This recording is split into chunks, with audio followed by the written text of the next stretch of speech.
Hello again, this is Val from Tiny Mad Idea. I'd like to show you a good trick that will help you be able to determine if your Shungite is real or a fake.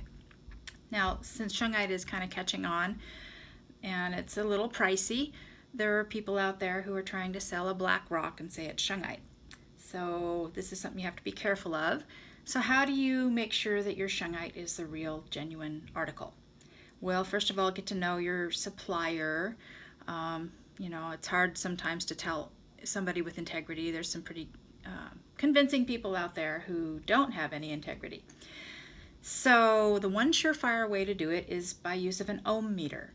And I have this meter right here that is just not terribly expensive on Amazon.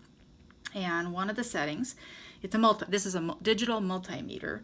One of the settings is ohms, which is that symbol there, the loop with the 2 feet on it. And so Shungite is one of the only minerals, other than the natural metals, that will register ohms, which measure resistance, electrical resistance. And so you can test all sorts of rocks, and that's what I'm going to demonstrate today to show you what to look for. You're not looking for any particular number, you're only looking for something above 0, and you'll see when I demonstrate this that when we get to the Shungite, you'll see numbers. Hopefully you'll be able to see that on my video camera.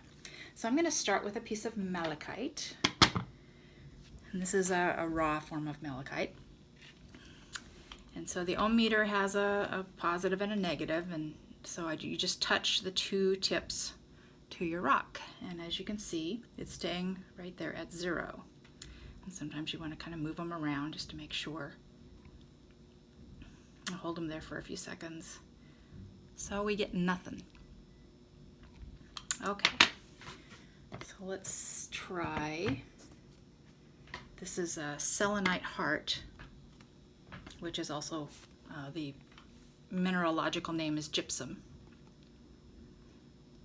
So we get nothing.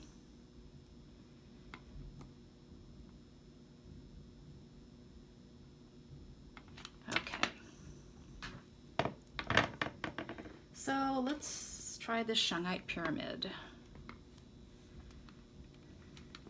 Touching to the one side and the other side. Takes a few seconds, but see, now we've got numbers. We've got measurements ranging from 18 or 19 up to, I think I saw 40s or 50s. There's a 30s. Take it off, goes to 0. Put it back on, and you get numbers showing resistance. I'm not enough of a scientist to tell you why the numbers range so widely, but they always do. Okay. How about some black tourmaline?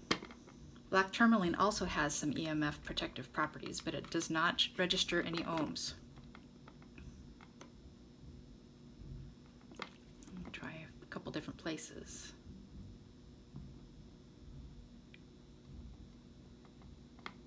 Nothing, nada.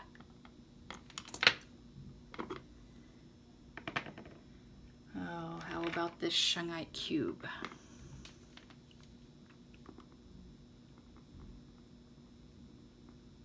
There we go.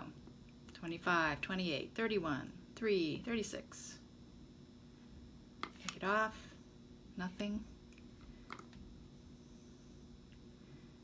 Even 2 places just on one face will register ohms.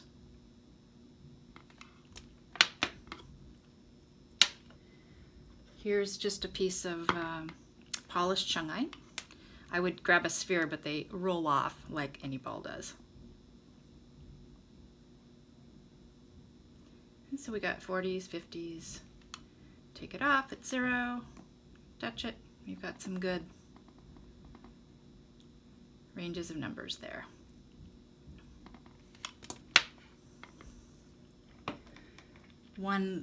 It doesn't matter size. This is a piece of elite Shungite. This is the highest in carbon and the highest in fullerene molecules.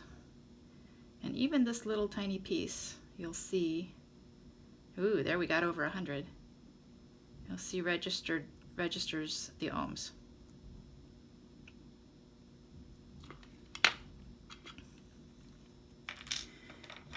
And then here's some just beads.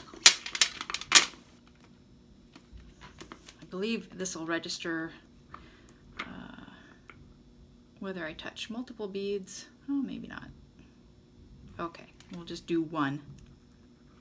I thought that they were all touching enough to show you, but kind of hard to keep these in contact. But you can see we do have ohms registering.